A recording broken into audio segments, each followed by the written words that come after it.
Hola, buenos días para todos. Mi nombre es Eliana Sánchez y el de mi compañera Valentina Castaño, y el día de hoy vamos a hablar acerca de la producción de brandy. Bueno, ¿qué es el brandy? El brandy es una bebida espirituosa, teniendo en cuenta que una bebida espirituosa es toda aquella que tenga un grado mayor de 15 grados de alcohol. En este caso, el brandy es la bebida espirituosa que comprende entre 36 a 45 grados de alcohol y se obtiene a partir de los destilados o aguardientes de vino. Bueno, el brandy es una bebida mundialmente consumida, pues a través de los años ha sido muy famosa y se produce a cerca de 1.200 millones de litros por año. Los países que lideran la producción de brandy como líder de la lista tenemos la India, luego sigue Filipinas, luego Rusia, Estados Unidos y Alemania.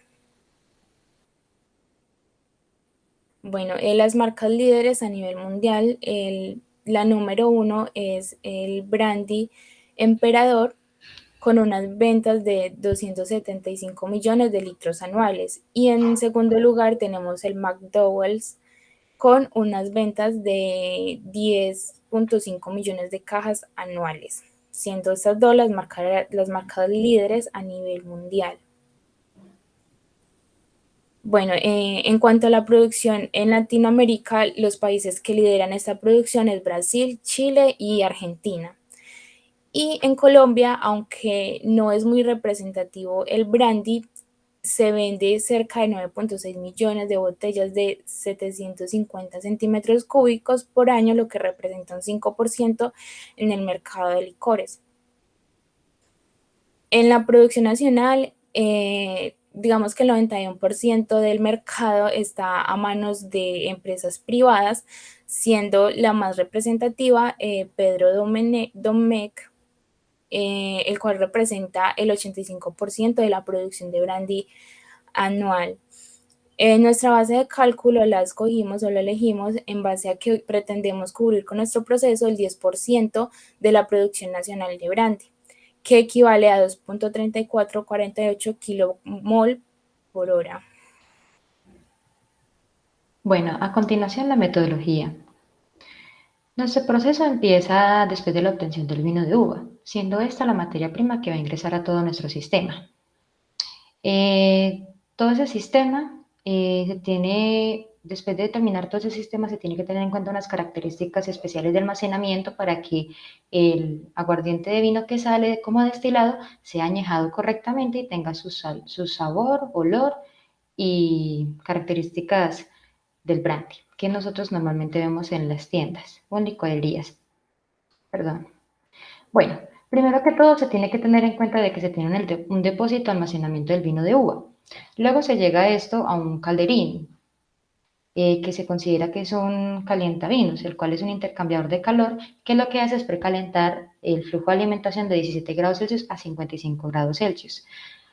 Este calientavinos se tiene como flujo de calentamiento el flujo de fondos que sale del calderín en la zona inferior de la columna para poder así tener el calentamiento apropiado de la alimentación. Luego, cuando ingresa la alimentación a la columna, se debe tener en cuenta de que se utiliza una columna de platos con el fin con los platos, platos simples, con el fin de tener un contacto múltiple entre el vapor y líquido en contracorriente, como nos lo habían explicado anteriormente. El plato utilizado es un plato simple. Este consiste en cómo el líquido, cuando él va subiendo y luego vuelve a bajar, cuando llega a esta bomba de reflujo, él hace el contacto una única vez con el plato y luego cae al siguiente plato posteriormente, mostrado aquí. Bueno, en la parte superior de la torre de destilación se tienen dos accesorios, el condensador y el acumulador de reflujo. El condensador consiste de un intercambiador de calor de coraza y tubo, en donde se da el cambio de fase de vapor que sale de la parte superior de la columna y sale como un líquido, que llega al acumulador de reflujo, el cual lo que hace es dividir este flujo de destilado en dos flujos diferentes, donde uno va al depósito de almacenamiento de holandas y otro es retornado a la columna de rectificación. En la zona inferior de la columna se tiene el calderín. Este calderín o rehervidor lo que hace es que toma el líquido que se posiciona en la zona inferior de la columna para poder así pasarlo de líquido a vapor y es una parte de esta pasarlo a la columna de rectificación y la otra pasarla como un proceso para poder precalentar la alimentación, como ya habíamos dicho anteriormente. ¿Sí? En general, este es nuestro sistema, así es como funciona, y ya más adelante vamos a ver cómo son los resultados. Bueno, resultados. La verdad, los cálculos que se realizaron fueron a partir de la base de cálculo que mencionó anteriormente mi compañera Liana Carolina Sánchez, que voy a repetir, que consiste de cubrir el 10% de producción nacional de Colombia, el cual consiste de una corriente de 2,3448 kmol por hora. Teniendo en base los balances globales del sistema y por componente del más liviano que es el etanol, se obtuvieron los flujos de alimentación y los flujos de fondos correspondientes. Las fracciones molares que se tienen debajo de los flujos de fondos de alimentación y de destilado se obtuvieron a partir de la base que tuvimos como documento del brandy de Jerez, que ellos siguen un parámetro estricto de nivel de alcohol para poder tener unos resultados más apegados a la realidad. Bueno, con respecto al diagrama de McCabe, se obtuvieron bastantes cálculos, como ya lo voy a mencionar. Se obtuvo una curva de equilibrio, ¿sí? Se tuvo una línea de alimentación, teniendo en cuenta la condición de alimentación de que fue un valor de 1,0682, que me indica que el líquido que tenemos es subenfriado. Ahora tenemos de que la línea de enriquecimiento fue calculado gráficamente observando el valor de Y mínimo para calcular el reflujo mínimo de la columna y así obtener, junto a la relación de reflujo dada por la profesora, el reflujo de la columna total para poder así hallar el comportamiento de la línea de enriquecimiento. Y posteriormente a estos cálculos se logró identificar los caudales en el condensador que están aquí en esta tabla. Luego se tiene la línea de agotamiento. Esta línea de agotamiento fue trazada gráficamente entre la intercepción entre la línea de alimentación y la línea de enriquecimiento. Utilizando dos puntos en la recta se pudo identificar la ecuación que describe esta línea y así poder hallar los caudales en el rehervidor o calderín que se presentan en este punto. Perdón. Bueno, por último, también se tienen los cálculos de los números de platos mínimos, el cual consiste en la línea de equilibrio con respecto a la línea de operación que se muestra aquí, obtuviéndose un número de platos mínimos de 6. Ahora, el número de platos reales que se obtuvo fue a partir de la curva de equilibrio con respecto a la línea de enriquecimiento y la línea de agotamiento del sistema, obteniéndose un total de 11 platos reales. Bueno, observándose la gráfica, si se puede ver bien, ¿sí? Obtuvimos de que gráficamente el plato por el cual ingresa la alimentación a nuestro sistema es el plato número 5 a partir del cálculo del número de platos reales, que es el que nos interesa realmente. Bueno, ahora teniendo en cuenta los requerimientos energéticos, los cuales se calcularon mediante los balances de energía, tenemos que el calor necesario que se necesita retirar en el condensador para que pase el vapor a estado líquido, o sea, que se condense, es de 1.317.752.513 kJ sobre hora, que corresponde al valor de QC, el cual será transferido al agua refrigerante para que se dé el intercambio de calor y se condense el vapor. Para esto se necesita, o se encontró que se necesita, una masa de 5.712.7204 kilogramos de agua refrigerante por hora. En cuanto al calderín, el requerimiento energético es de 1.398.957.435 kJ hora, que corresponde a QR. Esto con el fin de evaporar el líquido que sale por la parte inferior de la columna y que es retornado como vapor a la columna. Para este caso, la cantidad de agua en forma de vapor que se encontró que se necesitaba era 5.113.215 kilogramos de agua por hora, de vapor de agua por hora. Y el otro equipo al que se le necesitaba determinar los requerimientos energéticos es el calentavinos, que es el equipo previo a la columna de destilación, la cual se necesita para calentar la corriente de alimentación de 17 grados Celsius a 55.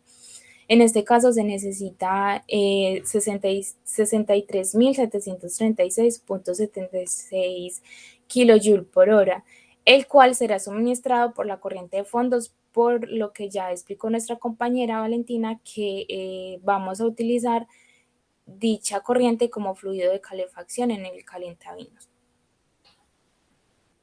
Bueno, discusiones.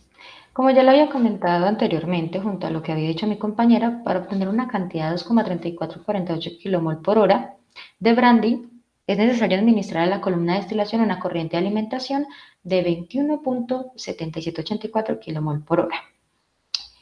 Teniendo esto en cuenta y los parámetros que se obtuvieron a partir del documento guía, se obtuvo de que hubo un rendimiento de producto destilado en nuestro proceso de 16,62% y el de ellos de 16,63%, respectivamente. Teniendo en cuenta esto de que los valores son similares, ¿sí? Porque algunos datos fueron tomados de ellos como las fracciones, pero también es de entender de que el rendimiento es relativamente bajo debido a que el brandy se tiene que utilizar 3 litros de vino para poder producir 1 litro de brandy, lo que realmente no es muy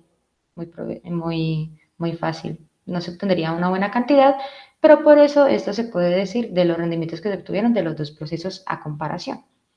¿Sí? Con relación a los balances de energía que había dicho nuestra compañera, es necesario entenderlos para poder mirar cuánto es la cantidad que se requiere en cada componente y así en la industria no tener que desperdiciar energía, aprovechar lo que se tiene, los residuos que salen y tener en cuenta de que, como muchos ya lo saben, las industrias se definen por varias reglas fundamentales como lo son hacer la producción con el menor costo posible, aprovechar al 100% la energía, que la energía consiste de dinero y generar una poca cantidad de residuos en la industria. Esas son como unas reglas fundamentales que hay que tener en cuenta en este punto de la discusión. También decir de que nuestro destilado salió con un porcentaje más o menos del 75% de alcohol, recordando de que este destilado cuando vaya a hacer el añejamiento tiene que ser más o menos mínimo 3 años. Se tiene este proceso, si se va a hacer un añejamiento de mínimo 3 años para poder de que se dé la degradación de grados de alcohol y se obtenga el brandy que todos conocemos de 36 a 40 grados de alcohol, como le había comentado mi compañera anteriormente. Finalmente, en las conclusiones, bueno, podemos decir que el método de McCabe, que es un método gráfico, la verdad pues es relativamente sencillo y nos permite calcular parámetros muy importantes dentro del diseño de una columna de destilación, como lo son el número de platos teóricos necesarios para una separación efectiva de la mezcla etanol-agua en la producción de brandy. También que nos permite tener un acercamiento más preciso acerca de cómo funciona una columna de destilación a nivel industrial y cómo varía el diseño de la columna dependiendo de diversos parámetros, como lo son el estado termodinámico de la corriente, el número de platos teóricos mínimos, también digamos que las temperaturas de ebullición y otros parámetros tanto físicos como termodinámicos que son demasiado importantes en el diseño de estos equipos. Y finalmente, pues como decía la compañera, que existen muchas formas de disminuir, formas o estrategias de disminuir el consumo energético en una planta, debido, pues en este caso, como la utilización de una corriente de fondos como fluido de calefacción permite tanto ahorrar en un sistema en una implementación de un sistema de refrigeración, como en tener que suministrar una corriente adicional de vapor para calentar las corrientes de entrada al equipo. Y finalmente tenemos las referencias en las cuales nos basamos y ya, Y muchas muchas gracias. gracias.